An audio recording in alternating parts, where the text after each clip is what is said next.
कल biological problem पढ़ा था हमने।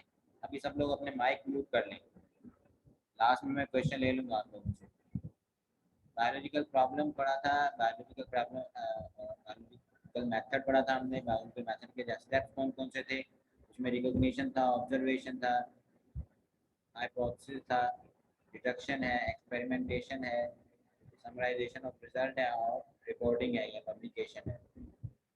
इसके बाद जो मलेरिया की एग्जाम्पल है, ये सबसे इम्पोर्टेंट है। बायोलॉजिकल मेथड को यूज़ करते हुए हम एक प्रॉब्लम को किस तरह से सॉल्व कर सकते हैं, ठीक हो गया। किस किस तरह से हम स्टेप्स को फॉलो करते हैं, ये इन्होंने हिस्ट्री लिखी हुई है मलेरिया की कि 2000 ईयर्स अगो जो है मलेरिया, जिस तरह से आज हमारे पास एक कोरोना वायरस की एक मेडिसिन डिजीज़ है हमारे पास, तो उसी तरह से मलेरिया ने भी जो है 2000 ईयर्स पहले बहुत ज़्यादा प्रॉब्लम काज की थी। जिस तरह से आज कोरोना ने प्रॉब्लम काज की हुई है, इसका क्योर नहीं मिल रहा, जिस तरह मलेरिया का भी क्योर नहीं पता था कि कहाँ से आई है ये डिजीज़, कैसे ये डेवलप होती है और कहाँ क्या क्या सोर्सेज हैं इसके।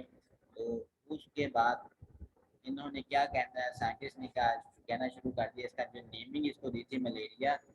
पहले ये कहा जाता था कि पोल्यूशन, जो एयर पोल्यूटेड है उसमें आप सांस लेंगे तो आपको मलेरिया हो जाता है। तो उसकी वजह से इसको जो नेम दिया गया है इटालियन के अंदर, मैला एंड एरिया।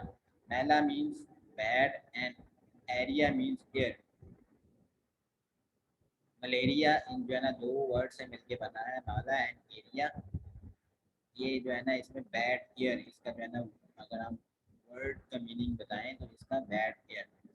फर्दर जो है इसके ऊपर ऑब्जर्वेशन हुई थी, लोगों ने वॉलंटियरली जो है वो मार्शेस का जाना पाया। फिर ये सोचा जाने लगा कि जो मार्शेस है या जो बड़े बड़े तालाब हैं उनके गिर्द जो लोग रहते हैं उनको मलेरिया ज़्यादा होने लगा। तो उन्होंने कहा कि मलेरिया का जो, उन्होंने एक ऑब्जर्वेशन ये बनाई कि मलेरिया का जो है वो किसी न किसी तरीके से लिंक है मार्शेस के साथ।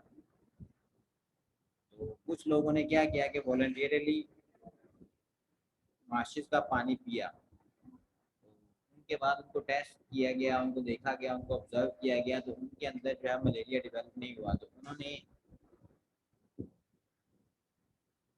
बड़े क्वेश्चन एंड पे नहीं किया, देखोगे। उसके बाद इन्होंने जो है ना एक बार ट्रीज जो है ना क्यों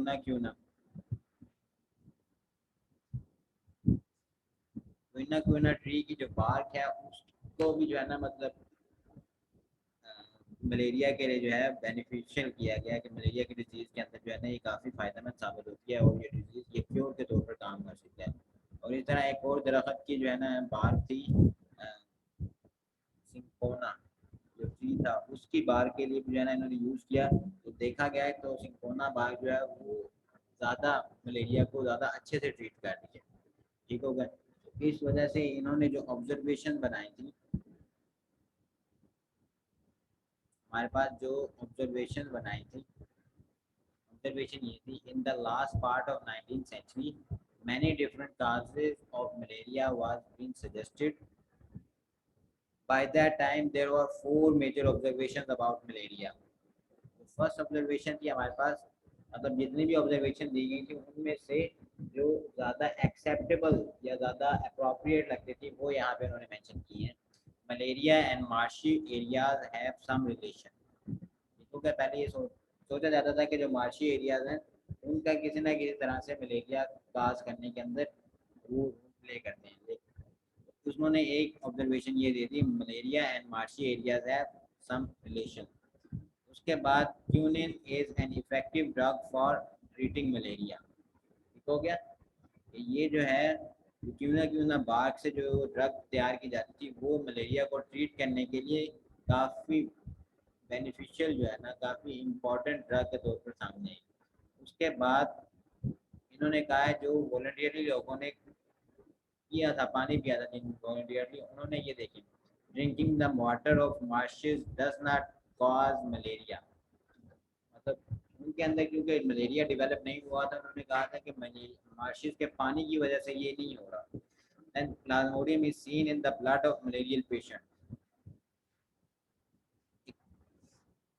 पैरासाइट जो है ना मलेरियल पेशेंट के अंदर उनके ब्लड को ऑब्जर्व किया गया, उनके ब्लड को देखा गया, तो उसके अंदर एक पैरासाइट प्रेजेंट था, एक माइक्रोब जो है ना वो प्रेजेंट था। माइक्रो ऑर्गेनिज्म कह लें, माइक्रोब कह लें या पैरासाइट कह लें, कोई भी आप कह सकते हैं।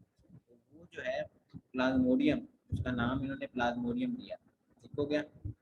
उसके बाद इन ऑब्जर्वेशन की बेस पे हाइपोथेसिस क्या था कि हम जो है वो tentative explanation of hypothesis, tentative explanation of observation, उसे हम क्या कहते थे, हाइपोथेसिस। हाइपोथेसिस के अंदर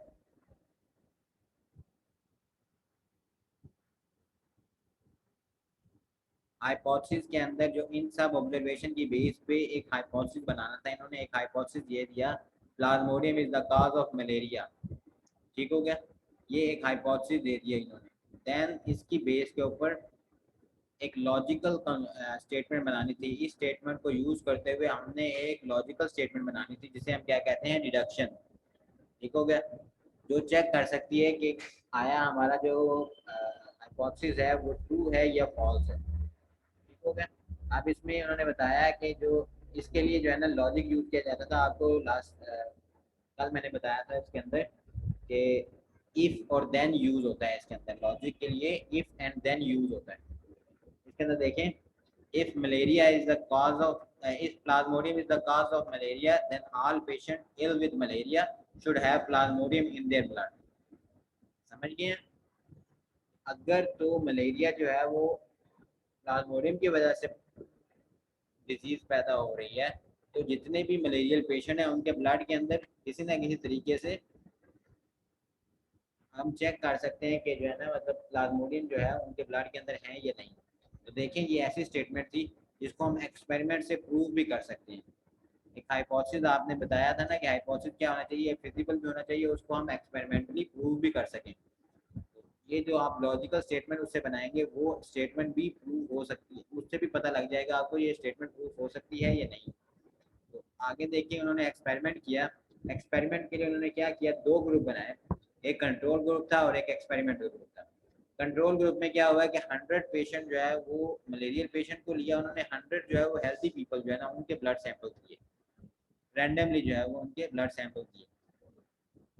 फिर उन्होंने क्या किया कि सारे के सारे ब्लड सैंपल्स को उन्होंने सारे के सारे ब्लड सैंपल्स को उन्होंने टेस्ट किया, माइक्रोस्कोप के अंदर टेस्ट किया, और उसके अंदर देखा कि उसका स्ट्रक्चर क्या है, उसके अंदर कौन कौन सा माइक्रोऑर्गेनिज्म प्रेजेंट है, ये सारी चीज़ें उन्होंने चेक की। मतलब ब्लड की कंप्लीट टेस्टिंग हुई। उसके बाद देखा गया कि जितने भी मलेरियल पेशेंट्स थे उन सब के ब्लड के अंदर प्लाज्मोडियम मौजूद था। ठीक हो गया। और 100 में से 7 हेल्दी पर्सन ऐसे थे जिनके अंदर उनके अंदर भी प्लाज्मोडियम देखा गया था। तो उन्होंने कहा कि जो देखें जी, ये जितने भी जो मलेरियल पेशेंट थे, तो हमारा जो हाइपोथेसिस था कि Plasmodium is the cause of malaria, वो ट्रू हो गया। ठीक हो गया, वो करेक्ट साबित हुआ है, वो उसको प्रूव कर दिया है। लेकिन रीजन क्या थी कि 7 हेल्दी पर्सन थे जिनके अंदर प्लाज्मोडियम मौजूद था। उन्होंने कहा कि पॉसिबिलिटी है कि जो प्लाज्मोडियम था वो अपनी डेवलपिंग स्टेज के अंदर था, या फिर वो उनको जो है वो उसकी ह्यूमन बॉडी के अंदर एंटर हुए हुए बहुत कम टाइम हुआ था। इस वजह से वो जो है क्या कहते हैं, उस वक्त बहुत कम टाइम हुआ था, फर्दर जाकर वो प्लाज्मोडियम जो है वो डिजीज डेवलप कर सकता था उनकी बॉडी के अंदर, या फिर उनके अंदर एसिम्टोमेटिक जो है वो डिजीज थी। इस वजह से उन्होंने एक्सपेरिमेंट के बाद रिसर्च से उन्होंने साबित किया कि जो प्लाज्मोडियम है ये ही हमारा मलेरिया काज करता है।